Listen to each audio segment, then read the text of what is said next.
Viewers, मैं हूं खिज़र रमज़ान। आप देख रहे हैं मेरा यूट्यूब चैनल इन्फोपीस। पिछली वीडियोस में आपको इंटरव्यू में जो क्वेश्चंस आने थे, इंपॉर्टेंट क्वेश्चंस, उनके बारे में आपको बताया गया था। उसके बाद काफ़ी दोस्तों ने, काफ़ी कैंडिडेट्स ने कमेंट्स किए व्यूअर्स में कि सर आप इनके जवाबात भी दें। तो जो पिछली वीडियो मैंने अपलोड की उसमें उसके जवाबात थे, और जो क्वेश्चंस मुख्तलिफ अजला में कैंडिडेट से पूछे गए वो आपके साथ शेयर किए गए। अब एक नई इंफॉर्मेशन आई है कि ट्रैफिक असिस्टेंट के लिए क्या ज़रूरी चीज़ें हैं जो उसने इंटरव्यू वाले दिन करनी है। तो सोचा कि ये भी आपके साथ शेयर की जाए ताकि आप इंटरव्यू वाले दिन सेटिस्फाई होकर जाएं, आपके ऊपर कोई प्रेशर ना हो, आप इजी होकर अपना इंटरव्यू दें और इंशाल्लाह आप कामयाब हों। अगर आपने चैनल सब्सक्राइब नहीं किया तो चैनल सब्सक्राइब करें और वीडियोस को लाइक ज़रूर करें। चलिए वीडियो का आगाज़ करते हैं कि ट्रैफिक असिस्टेंट के लिए क्या ज़रूरी हदायत हैं कि जिनके ऊपर उसने अमल करके कामयाब होना है। वो चंद ज़रूरी हदायत ये हैं कि अगर आपने ट्रैफिक असिस्टेंट की पोस्ट पे अप्लाई किया है, आपको इंटरव्यू के लिए कॉल आ गई है, तो आप एक खुश नसीब हैं। 90% चांस सिलेक्शन के हो गए हैं क्योंकि आपको इंटरव्यू के लिए बुलाया गया है। जी हाँ, आपने इंटरव्यू वाले दिन किन हदायत पर अमल करना है ताकि आप इंशाल्लाह कामयाब हों और पंजाब पुलिस का बतौर ट्रैफिक असिस्टेंट हिस्सा बने। चलिए वीडियो का आगाज करते हैं।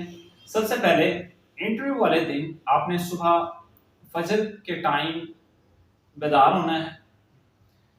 उसके बाद आपने नमाज फजर अदा, आपने तिलावत कुरान पाक करनी है ताकि आपका जो दिन का आगाज है वो अल्लाह पाक के बरकत के नाम से हो और इंशाल्लाह कि आपका सारा दिन अच्छा गुजरे, आपकी कामयाबी हो। फिलहाल माशाल्लाह माह रमज़ान चल रहा है और कोशिश करें कि आप रोज़ा रखें। अगर मीन के आपकी तबीयत ख़राब है, अगर आप रोज़ा नहीं रख सकते तो कोई बात नहीं, लेकिन कोशिश करें कि रोज़ा ज़रूर रखें। उसके बाद आपको इंटरव्यू का टाइम दिया जाता है कि फ़लाँ डेट को आपने जो है ना जी 7:30 बजे, 8 बजे, 8:30 बजे फ़लाँ पुलिस लाइन में रिपोर्ट करनी है, आपका इंटरव्यू होगा। इससे आपने लेट नहीं होना। आपने इस बात का खास तौर पर ख्याल रखना है कि आपने वक्त की पाबंदी जरूर करनी है। ये नहीं है कि आपको 8 बजे बुलाया जाए तो आप 10 बजे जाएं, आपने वक्त की पाबंदी जरूर करनी है। जी हाँ, आपने तिलावत कलाम पाक करके उसके बाद आपने इंटरव्यू के लिए तैयार होना है। आपने एक अच्छा ड्रेस जो है ना, जो रूटीन वाइज आप किसी महफिल वगैरह में पहन लेते हैं, आप किसी तकरीब में जाते हैं, जो एक अच्छा मामूल के मुताबिक ड्रेस हो, आपने वो पहन लेना है। अगर आपने सलवार कमीज पहनी है तो उसमें अगर वाइट कलर हो या क्रीम कलर का सूट हो तो बहुत ज्यादा सूटेबल करता है और बहुत अच्छा इंप्रेशन पड़ता है ऑफिस राउंड पे। और अगर आप इसके साथ एक वास्केट पहन लेते हैं तो आपकी शख्सियत में एक निखार सा पैदा हो जाता है। अगर आप वास्केट इस्तेमाल नहीं भी कर सकते तो कोई इतना बड़ा इशू नहीं है। उसके बाद जो लोग पैंट शर्ट लाई करते हैं, सलवार कमीज नहीं पहनते, तो वो भी एक अच्छी सी ड्रेसिंग पैंट शर्ट हो जो एक अच्छा अट्रैक्टिव कलर हो। ऐसा ना हो कि आप अजीब से कलर्स पहन के चले जाएं, उससे अफसरान पे बैड इंप्रेशन जाता है। उसके बाद बारी आती है शूज की। शूज आपका एक नहायत सादा और नफीस सा होना चाहिए। ऐसा ना हो कि आप रंग बिरंगे जोगर्स पहन के चले जाएं तो वो अफसरान बुरा महसूस करते हैं और आप नाकामी की तरफ जा सकते हैं। शूज आपने पॉलिश करने हैं अच्छी तरह। अगर पॉलिशेबल नहीं है या दूसरे होते हैं जो कि वैसे साफ हो जाते हैं तो आपने उन्हें अच्छी तरह साफ करके जाना है। ये ना हो कि उसके ऊपर मट्टी पड़ी हुई और आपने दाढ़ी रखी हुई है तो माशाल्लाह अच्छी बात है, आपने खत जरूर करवाना है, दाढ़ी की सेटिंग करवा लेनी है। इसके साथ आपके बाल बड़े नहीं होने चाहिए। आप एक जैसे नॉर्मल रूटीन में आप कटिंग करवाते हैं, आपने वैसी कटिंग करवा लेनी है क्योंकि डिसिप्लिन फोर्स है। इस चीज को बड़ा गौर से देखा जाता है कि आया कि इस बंदे में कितनी डिसिप्लिन है, किस तरह ये इंटरव्यू में आया था। इंटरव्यू में आपकी शख्सियत को आपको परखा जाता है कि आप में क्या कॉन्फिडेंस है, आप किस तरह तैयार हो के आए हैं, आपका माइंडसेट क्या है। जैसे मैंने कटिंग का बताया, आपने ये नहीं है कि जैसे पुलिस वाले कटिंग करवा के फिर रहते हैं ब्रेक से या फौजी कटिंग होती है, आप नॉर्मल सी कटिंग करवा लें जैसे आप रूटीन वाइज पहले कटिंग करवाते हैं। आपने तैयारी कर ली, जब आप रवाना होने लगे तो स्पेशली एक इम्पोर्टेंट और अहम बात कि आपने अपने वालिदैन से अपनी कामयाबी के लिए दुआ जरूर करवानी है। दुआ करवाने के बाद आपने इंटरव्यू के लिए रवाना होना। बाद आप पुलिस वैन पहुंच जाते हैं, आपके पास एंड्रॉयड मोबाइल है या कीपैड मोबाइल है, तो आपने उसे स्विच ऑफ कर देना है। आपको एक मखसूस जगह पर वो इंतजाम करेंगे बिठाने का, तो आपने वहां पर शोर शराबा या बैड बिहेव करके नहीं दिखाना जिससे आपका बैड इंप्रेशन जाए अफसरान पे और इंटरव्यू में आपके लिए मुश्किलात बने। आपको जहां वो बैठने के लिए जगह मखसूस करें, आपके बैठने का इंतजाम हो, तो आपने वहां पर सुकून से बैठना है। एक मोबाइल फोन आपने बंद कर लेना है। ये ना हो कि आप इंटरव्यू रूम में जाएं, वहां पर आपकी रिंगटोन बज जाए, इससे आपको इंटरव्यू में फेल भी किया जाता है। आपका इंटरव्यू का नंबर आ जाता है, आपकी बारी आ जाती है कि आए अंदर इंटरव्यू दें। आप जब आपने कमरे में दाखिल होने लगना है तो पहले हल्का सा नॉक करना है। ये नहीं है कि आपने थर्ड थर्ड मारना है दरवाजे पे, आपने बिल्कुल हल्का सा नॉक करना है, हल्का सा दरवाजा खोलना है। पहले तो आपने इजाजत लेनी है, क्या मैं सर अंदर आ सकता हूं, या मे आई कम इन सर। उसके बाद अफसरान आपको कहेंगे कि आ जाएं। आपने एक चेयर पड़ी होगी सामने, अगर एक को बुलाते हैं या ज्यादा चेयर भी सामने रखी होंगी, क्योंकि इंटरव्यू में 1 2 3 5 तक कैंडिडेट्स को बिठा सकते हैं एक साथ इंटरव्यू में।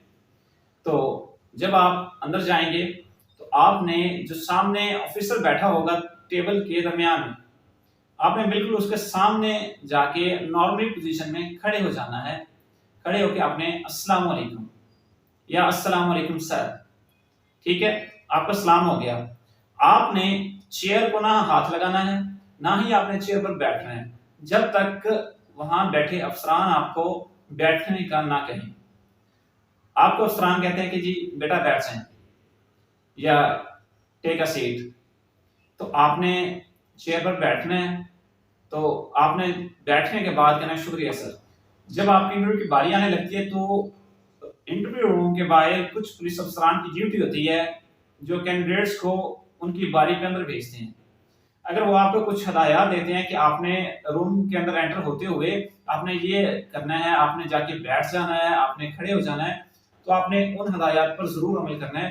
क्यों कि जो अफसरान अंदर आपका इंटरव्यू ले रहे होते हैं, ये हदायत उनकी तरफ से होती हैं कि आपने कैंडिडेट को इस तरह ब्रीफ करके अंदर भेजना है, तो आपने उन हदायत पर जरूर अमल करना है। आप चेयर्स पर बैठ के आप 3 लोग हैं या 5 लोग हैं, अफसरान जो सामने बैठे हैं वो 3 भी हो सकते हैं, 4 भी हो सकते हैं, 5 भी हो सकते हैं। जितना पैनल बना हुआ है वो पैनल इंटरव्यू का बैठा होगा, वो आपसे बारी बारी क्वेश्चंस करेंगे।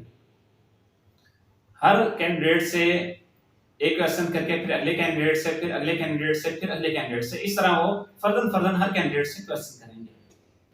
अगर पहले नंबर पे जो कैंडिडेट बैठा है उससे कोई क्वेश्चन किया जाता है तो बाकी जो 4 या 2 कैंडिडेट्स हैं या 3 बाकी जो कैंडिडेट्स उसके साथ बैठे हैं, तो उन्होंने बिल्कुल खामोशी से बैठना है। उन्होंने कोई ऐसे इस तरह हरकत नहीं करनी, बिल्कुल ढीला नहीं होना या ऐसे आगे कोनियां जो है ना टेबल के ऊपर नहीं रखनी। आपने बिल्कुल इस तरह सीधा होकर बैठना है। जब वो कैंडिडेट जवाब दे लेता है तो सामने अफसरान जो बैठे हैं वो जिस कैंडिडेट को जो क्वेश्चन करेंगे सिर्फ उसने जवाब देना है, बाकी खामोश बैठेंगे। इसमें अगर कोई क्वेश्चन साथ वाले कैंडिडेट को नहीं आता, आपको उसका जवाब मालूम है, तो आपने फट से हाथ खड़ा नहीं करना या आपने ये नहीं कहना कि सर मुझे पता है मैं बताऊं। ऐसा आपने हरगिज नहीं करना। आपने ओवर कॉन्फिडेंस या एफिशिएंसी नहीं वहां पे झाड़नी, ये आपको नाकामी की तरफ लेके जा सकती है, आपको इंटरव्यू में रिजेक्ट भी किया जा सकता है।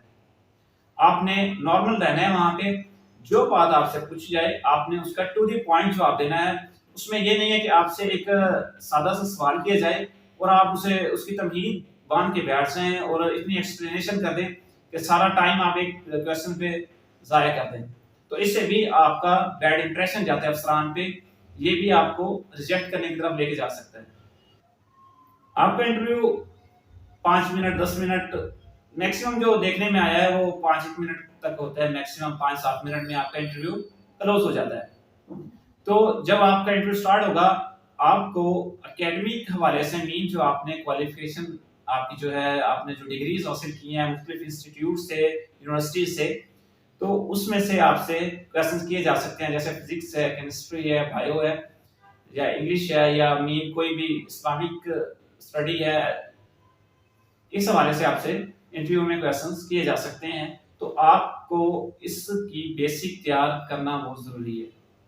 इसके बाद आपसे जनरल नॉलेज का क्वेश्चन कर सकते हैं, जैसे मैंने पिछले वीडियोस में जो 2 वीडियोस मैंने अपलोड किए हैं उसमें भी आपको जनरल नॉलेज के हवाले से बताया था, या आपके डिस्ट्रिक्ट या तहसील या इस हवाले से जो मशहूर मकामात हैं या किस वजह से मशहूर हैं, तो वो आपको मैंने सवाल बताए थे और जवाब भी बताए थे उसमें। तो आपसे जनरल नॉलेज का पूछ सकते हैं, करंट अफेयर्स का पूछ सकते हैं, और जो आपने रिसेंटली जो पेपर आप पास करके पंजाब पुलिस के इंटरव्यू में जाके बैठे हैं, तो उस पेपर के हवाले से भी वो आपसे क्वेश्चन कर सकते हैं कि जी फलां क्वेश्चन का आप जो सही जवाब लिख के आए थे वह भी आपसे पूछ सकते हैं कि आया कि पेपर आपने खुद किया है या नहीं किया, आपने नकल तो नहीं मारी कहीं से। इसके बाद आपको हमारे मुल्क की जो कैबिनेट है, हमारा जो सदर पाकिस्तान, वज़ीर आज़म पाकिस्तान, जो वज़राए आला हैं हमारे सूबों के, उनके नाम आने चाहिए। उसके बाद जिस डिपार्टमेंट में मीन के पंजाब पुलिस में जो अफसरान हैं आला, उनके बारे में भी आपको इल्म होना चाहिए। उनमें कौन कौन से आला अफसरान का आपको इल्म होना ज़रूरी है, उसमें जनाब आईजी पंजाब साहब का नाम आपको आना चाहिए। उसके बाद एडिशनल आईजी साउथ पंजाब, या आप का जो अपर पंजाब है वहाँ के जो एडिशनल आईजी हैं उनका नाम आना चाहिए। अगर आप लाहौर से बिलोंग करते हैं तो वहाँ से सीसीपीओ लाहौर का आपको नाम आना चाहिए। अगर आप मुल्तान से बिलोंग करते हैं या किसी भी बिग सिटी से, लाहौर के अलावा सिर्फ लाहौर में सीसीपीओ साहब बैठते हैं, बाकी जितने भी बड़े शहर हैं, बिग सिटीज हैं, वहाँ पर सीपीओ साहब बैठते हैं, तो वहाँ के सीपीओ साहब का आपको नाम आना चाहिए। इसके अलावा आप जिस रीजन के जिले में इंटरव्यू दे रहे हैं उस रीजन के जो आरपीओ साहब हैं उसके नाम का आपको पता होना चाहिए। उसके बाद आपके डिस्ट्रिक्ट में जो एसपी ऑपरेशन है, डीएसपी हेडक्वार्टर है, आपको उस हवाले से भी पता होना चाहिए। आपके डिस्ट्रिक्ट में कितने थाने हैं, कितनी चौकियां हैं, तो ज्यादातर तो थानों के बारे में पूछा जाता है कि आपके जिले में टोटल कितने थाना चाहते हैं। अगर आप मुल्तान से बिलोंग करते हैं तो आपसे ये पूछा जा सकता है कि कौन सी शख्सियत जो है ना वज़ीर आज़म पाकिस्तान बनी थी इधर से, उसका क्या नाम है, और कौन सी शख्सियत बतौर वज़ीर ख़ारजा पाकिस्तान मुल्तान से बिलोंग करते हैं, मेन के जो वज़ीर ख़ारजा रह चुके हैं पाकिस्तान के। या अगर आप लाहौर से बिलोंग करते हैं या किसी भी शहर से बिलोंग करते हैं, अगर वहाँ की कोई शख्सियत हमारे मुल्क के पाकिस्तान की किसी आला ओहदे पर फाइज रही है तो उस बारे में भी अफसरान आपसे क्वेश्चन कर सकते हैं, उस बारे में भी आपको इल्म होना चाहिए। अगर आपको इस बारे में इतना नॉलेज नहीं है तो आप यूट्यूब पर, गूगल पर आप राइट करके सर्च करें तो फौरन आपके सामने वीडियोस हजारों की तादाद में ओपन हो जाएंगी, जिससे आप मुस्तफीद हो सकते हैं और इल्म हासिल कर सकते हैं। इंटरव्यू लेने का जो मकसद है वो आपका कॉन्फिडेंस चेक करना है, आपकी शख्सियत चेक करनी है, आपका बोलने का स्टाइल चेक करना है। आप जब किसी ऑफिसर से टॉक कर रहे हैं, आपकी नज़रें किधर हैं, आप किस तरह जवाब देते हैं, आप में बोलने का कॉन्फिडेंस, आपके बोलने का तरीक़ाकार क्या है, ये इंटरव्यू में चेक किया जाता है। उसके बाद जब आपने कुर्सी पर बैठना है, आपने कुर्सी को आगे पीछे या इधर उधर खींचना नहीं है। जहां कुर्सी पड़ी है आपने अगली साइड में जाके आराम से कुर्सी पे बैठ जाना है और हाथ आपने बिल्कुल ऐसे सीधे रखने हैं, ऐसे आपने नॉर्मल पोजीशन में बैठ जाना है। ये नहीं है कि आप जो है ना ऐसे कोनी कर लें या ऐसे कोनी कर लें या आपने ऐसे टेबल पे हाथ रख लें, ऐसा आपने बिल्कुल नहीं करना। जब कुर्सी पर बैठना है तो आप इस तरह होकर बिल्कुल ना बैठें, जैसे झुक के कुछ बैठ जाते हैं, कुछ इस तरह बैठ जाते हैं। आपकी कमर बिल्कुल इस तरह सीधी होनी चाहिए और जो आपकी नजर है वो सामने जो अफसरान बैठे हैं उनकी आंखों में आंखें आप डालना मुनासिब नहीं है, क्योंकि ये भी हो सकता है कि आप थोड़ा डिप्रेशन में आए या आपसे कोई क्वेश्चन पूछते हैं, आपको जवाब नहीं आता तो आपके चेहरे के ऊपर हल्का सा खौफ तारी हो जाता है, आप मतलब डर महसूस करते हैं कि कहीं मुझे फेल ना कर दें। तो उससे ये होता है कि सामने बैठा ऑफिसर ये भी फील कर सकता है कि क्या मुझे ये घूर रहा है। तो आपने नजरे मीन उनकी आइज से थोड़ा ऊपर रख लें या थोड़ी सी नीचे रख लें। मीन कि अपने आप को आपने एक मुतमईन करके बिठाना है कि सामने बैठा ऑफिसर इंशाल्लाह मुझे पास करेगा। बाकी आपने ये नहीं सोचना कि ये मुझे नाकाम करेंगे, ये मुझे इस तरह कर देंगे। अगर अल्लाह पाक ने आपका रिस्क इस डिपार्टमेंट में लिखा है तो आपको जरूर मिलेगा। दूसरी बात,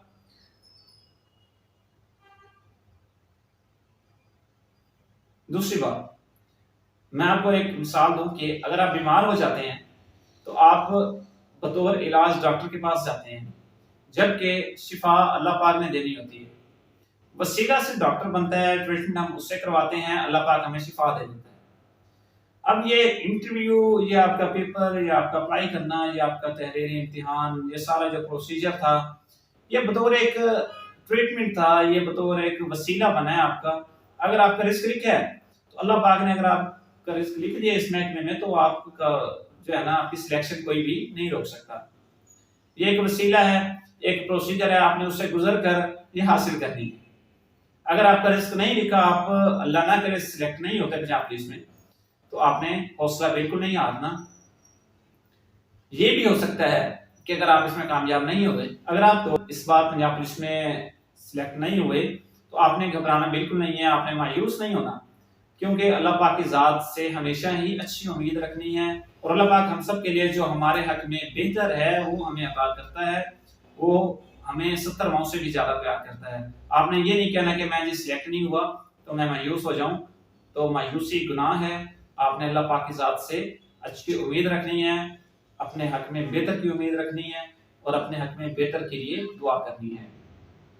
अगर आज की वीडियो अच्छी लगी है तो इसे लाइक करें, शेयर करें अपने उन फ्रेंड्स के साथ जो पंजाब पुलिस का हिस्सा बनने जा रहे हैं। मिलते हैं नेक्स्ट वीडियो में। जैसे ही कोई इंफॉर्मेशन आती है तो फौरन वीडियो अपलोड की जाएगी। इसके लिए आप चैनल सब्सक्राइब करें, आप हमारे साथ जुड़े रहें। इंशाअल्लाह अल्लाह पाक आपको कामयाबियां अता फरमाए। तब तक के लिए इजाजत, अल्लाह पाक हम सबका हामी और नासिर हो। वास्सलाम।